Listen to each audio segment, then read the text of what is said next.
Good to have all three of you, and good to be here, sitting with people who have been traveling all the time. I also travel, but largely for work, so don't happen to, click moments when I'm traveling. But how has life for you all been? How has life now looking at, we had a period where, probably a lot of people actually lost jobs.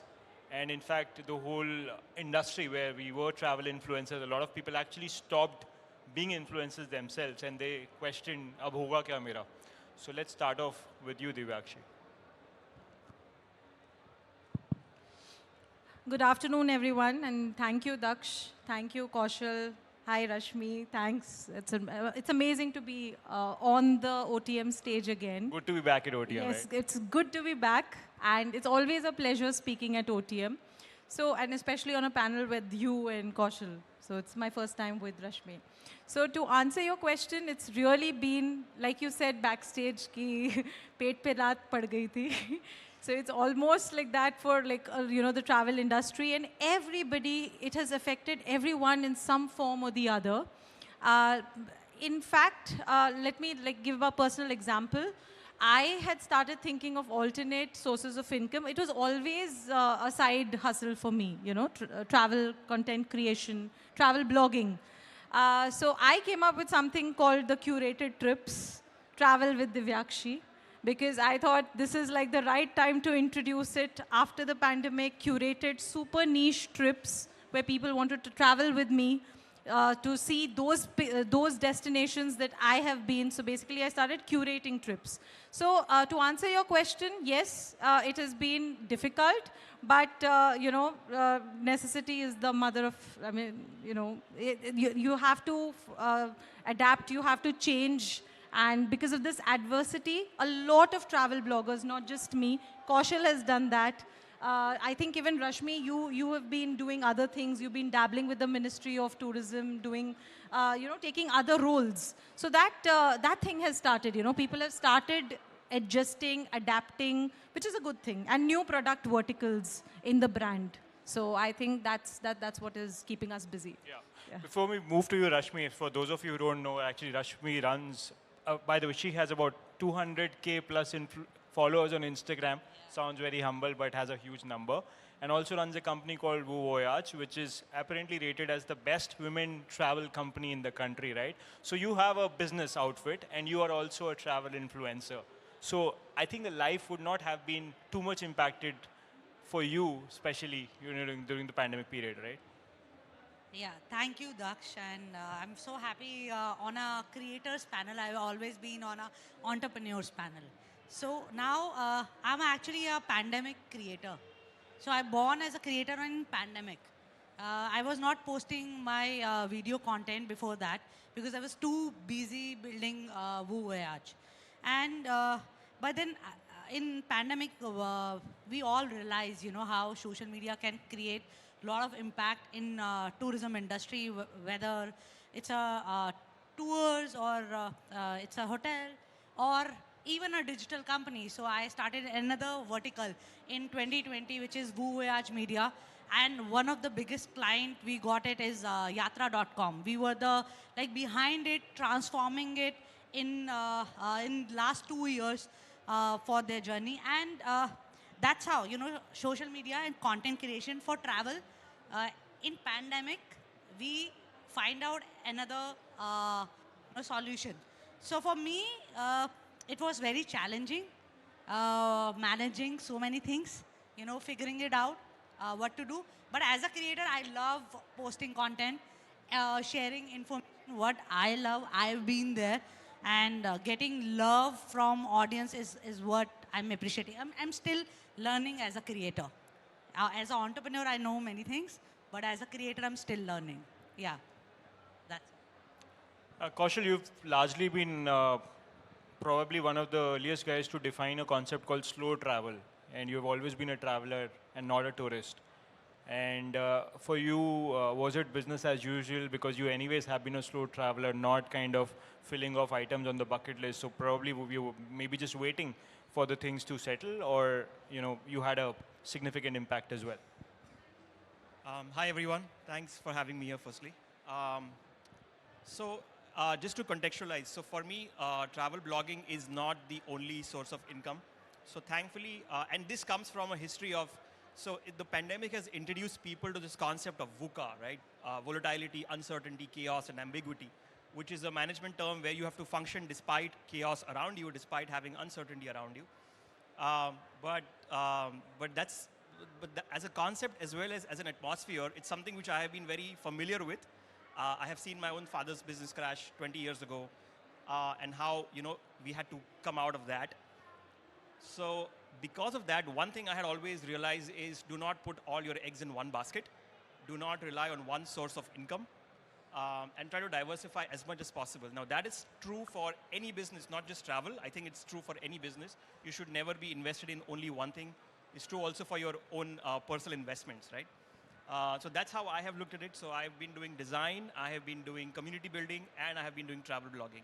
So if the travel income completely stopped, even for a year or two, that was not a big impact for me because I had other pillars to support me. So yeah, that's how it did. Of course, it had a mental impact. It had it kept us all in one place, and we were doing virtual travel through the eyes of others or through networks online. We were doing global connections. There was Clubhouse, which was a great app which connected all the travelers. So many things happened. A lot of pluses, a lot of minuses, but yeah. And also, I think one of the emerging themes that came in the last 2 years specifically uh, was how the platform also changed dynamically, right? So I think probably in 2019 or somewhere around that, we used to largely have long form video content. And then suddenly what we started noticing was short form of videos. We had reels coming in, and for you as creators, in terms of how you have been creating content, whether it is actually in terms of branded content or destination content, did that bring about a change in your strategy? Are you largely doing short form content right now because that is what is the need of the hour, or you have been staying true to your core, which is probably narrating a long story? So Daksh, to be very honest, I think this is the change that we're talking about. It's been, of course, very, very dynamic after the pandemic. In fact, it's changing. Social media landscape is so dynamic, it's changing while we are speaking. It's changing at the moment. So there has been many, many dynamic changes after the pandemic, but this is always happening. And like the famous saying goes, either you adapt or you perish. As simple as that. So when I started blogging in 2006, I think even Kaushal has started around the same time. So we were into long form writing, okay, and that was blogosphere. That time there was only Facebook. Orkut had just died. And we have seen the advent of Facebook and the advent of Instagram and the advent of static pictures, and then we've seen that all die down, and then TikTok coming in, and then Reels. So we've seen it all. But what, the essence is the storytelling, the kind of stories you say, your perspective. So that will inherit it, it'll be the same. That intrinsically will be the same. I think even Kaushal will agree. The way he says his stories, the kind of niche he is building for himself, that will always be the same. So yes, so there has been that change of reels and telling your story. So the same storytelling, but it's come to 15 seconds or 60 seconds, or now even they are increasing. I think now reels are what? 1.5 minutes? Yeah, 1.5 minutes. 90-second reels. So intrinsically, your storytelling, your niche, and everything remains the same. It's just that the format is different. Yeah. Rashmi, you work with Yatra.com, and one of the things I think you've been largely advocating is how you can help tourism businesses and travel businesses create videos, right? But a lot of tour operators are small agents, right? And they cannot necessarily afford high-value items. So how can they, or how can you work with them to normalize big-ticket production values? I see you carrying drones and whatnot. But a lot of times, real content just happens through smartphones, right? Somebody was even talking about using VR in a panel, which is very singular, right? Which is very singular. So in simple sense, if a small agent wants to work with you, or if they have to work on it themselves, how can they actually make it super easy to create videos without using a lot of fancy items, and can they afford you? Yeah, of course. So what happened, we work with a lot of creators and few startups. So we understand that what their vision is and how to achieve so that budget can work it out. But then again, you have already shared like we need gears. I think this one phone is enough. Even if I have 13 Pro Max, I'm shooting on 4K 60 videos. Putting on Instagram, I have to do it 1080 30 FPS because otherwise Instagram, bring it down, the quality goes off.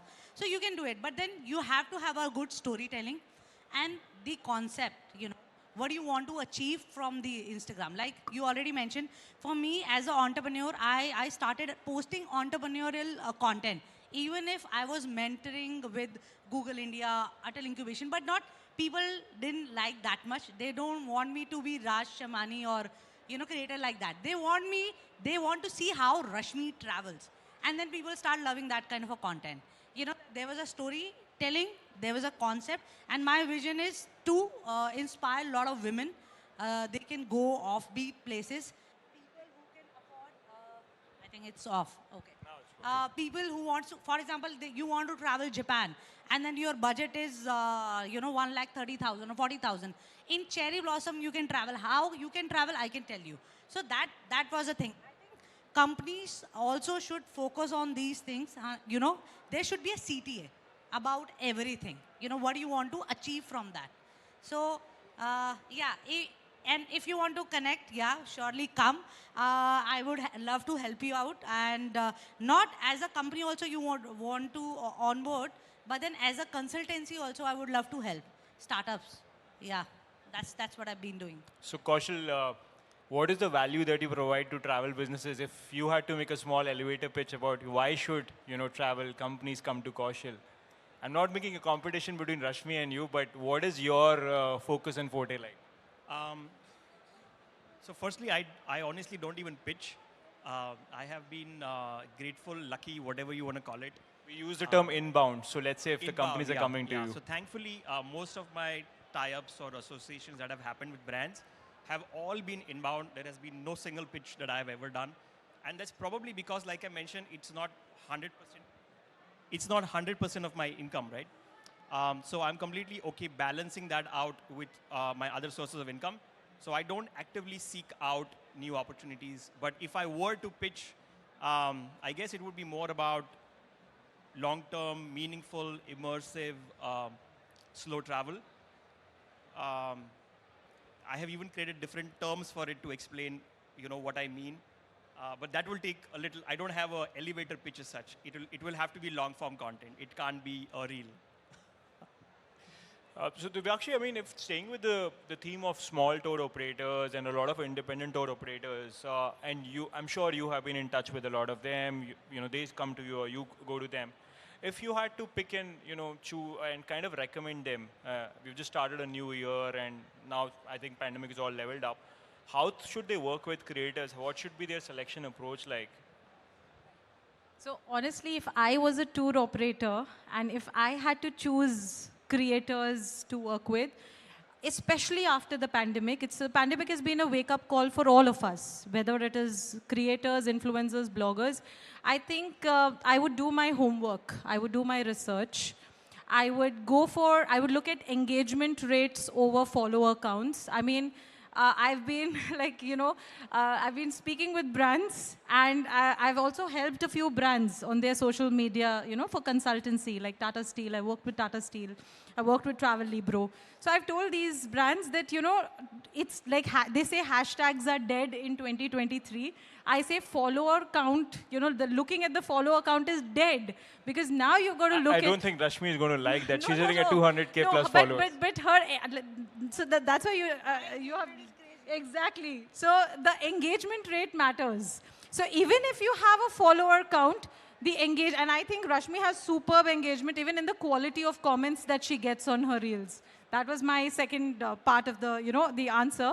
So it's also not just the kind of likes, the percentage. Engagement rate is always in percentage. So 12%, 10%, anything above 8% is a very good engagement rate on social media. But what are the kind of comments that you're getting? Is it just nice or emoticons, So when it comes to a brand, see, ultimately it's all what is the brand value that I'm getting? What are the conversions I'm getting? What are the hits I'm getting on my website? Is my brand getting visibility? So ultimately, it's all of that, you know. So when I'm selecting an influencer, number one, I'm going to definitely look at their engagement rate. I am also going to look at the authenticity and the freshness of the content. When you were asking Kaushal what pitch will he make, I was making a pitch for him. So I was like, okay, this is the guy you should go to for fresh, authentic content. You know, when you look at his stories, he doesn't put a lot of reels or anything, but he puts in a bunch of stories, and he is a, I think that's another one advice that I would give to brands. Please also don't rule out nano and micro influencers. So for people who don't know in the audience, there are various kinds of influencers. You have macro, mega, then you have an SRK, and you have a Britney Spears. But then you also have a Kaushal. And there are people who follow him, and me, of course. But I'm not going to toot my horn. I'm going to toot his horn today. So, because he doesn't toot his horn. So, people do select a particular hostel in Jordan because Kaushal has been there. People do go to a cafe in Vietnam because Kaushal has been there. So, these are, in fact, these nano influencers have more conversions because they have heavy influence in the particular niche that they're building. And Kaushal has built an amazing niche in the coffee culture, in the backpacking, and the slow travel space. So I think that'll be my advice. Thank you for that pep talk and that pitch, Divyakshi.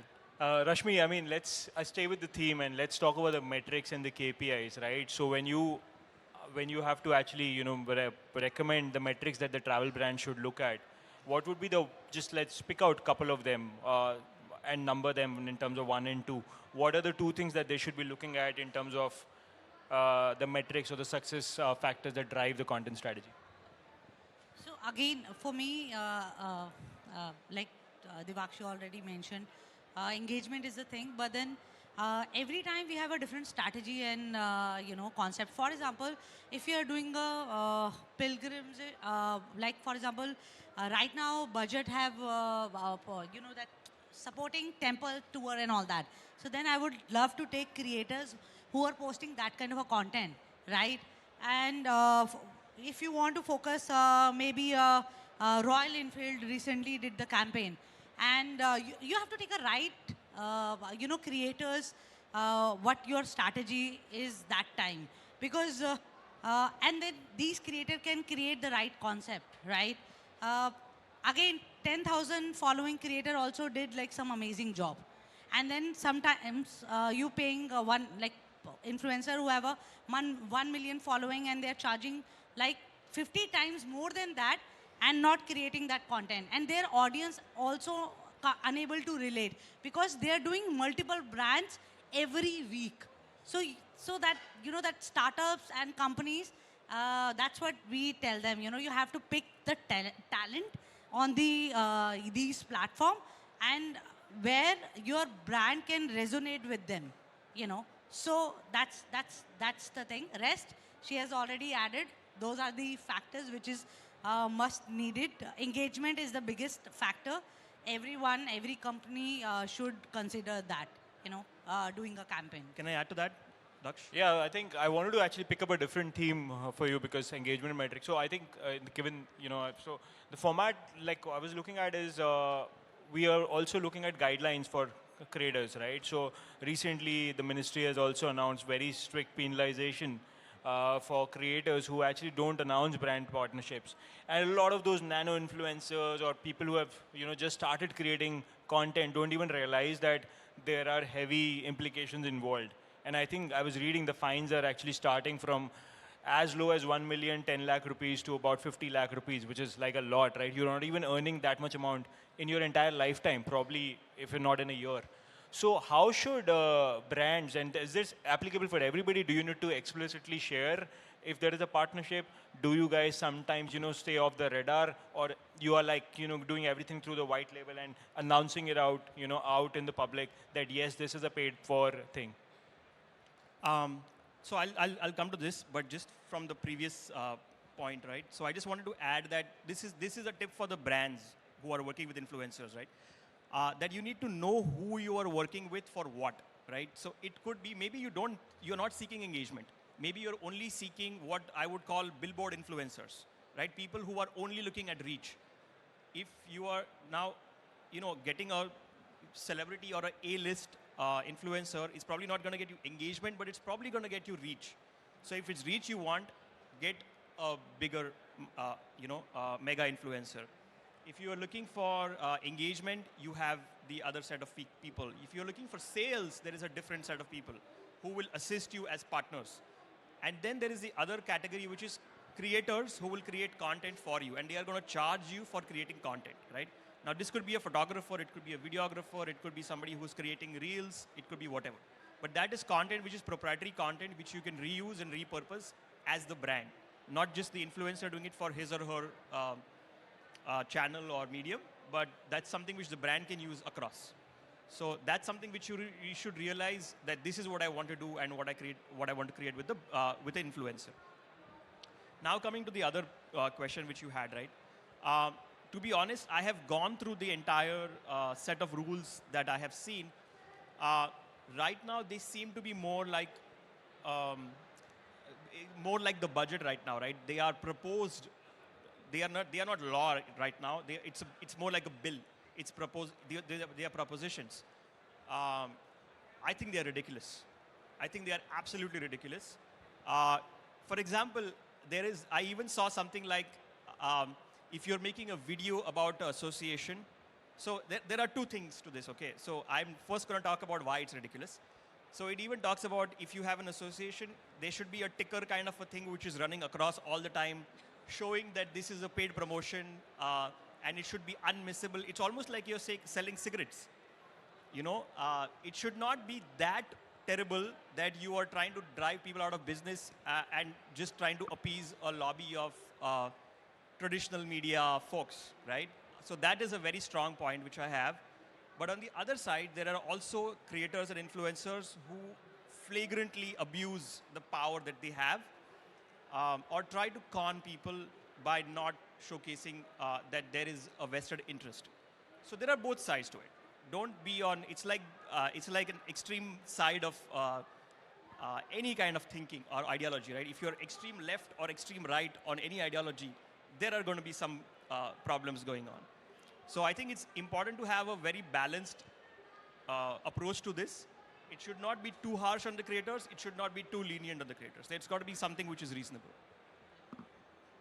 Are you still sinking into the guidelines, or you have been absolutely 100% clean in terms of your brand endorsements? You can be truthful about it. Yeah.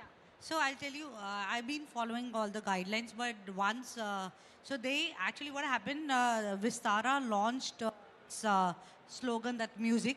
So they have not partnered with me on that. I just created a video and it worked well.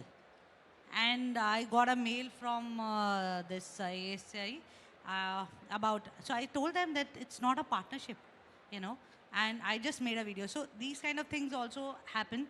And what happened, they must have mailed Vistara also. And that's create, as a creator, a bad image, that my, account have gone to them. So these things, but I follow all those brand partnership. I'm very, as a creator, I'm very particular which brand I'm, partnering with. So very few nice ones, and I put that, it's a partnership. So, yeah.